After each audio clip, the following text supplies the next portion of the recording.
ایک دفعہ یہودیوں کی عورتوں نے شرارت کی کہ حضرت فاطمہ کو بلاتے ہیں اور ان کی غربت کا مذاق اڑاتے ہیں، معاذ اللہ ثم معاذ اللہ۔ کہتی ہیں گھر آئی عورتیں کہنے لگی حضور اپنی بیٹی کو بھیجیے، ہمارے گھر میں شادی ہے، ہم چاہتی ہیں یہ وہاں لوگوں کو تبلیغ کریں، دین کا پیغام دیں۔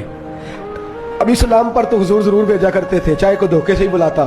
میرے حبیب پاک صلی اللہ علیہ وسلم نے کہا فاطمہ جاؤ۔ حضرت فاطمہ کہتی ہیں ہاں تو کر لی، پر میرے وجود پہ کپڑے پھٹے ہوئے تھے، کئی جگہ پہ پیوند تھے، اور مجھے پتا تھا یہ عورتیں کس مزاج کی ہیں۔ فرماتی ہیں میں نے نہ، حضور نے کہا تو میری آنکھوں میں 2 قطرے آنسوؤں کے آ گئے۔ میں نے کہا یا اللہ اپنے لیے نہیں، تیرے نبی کے دین کے وقار کے لیے۔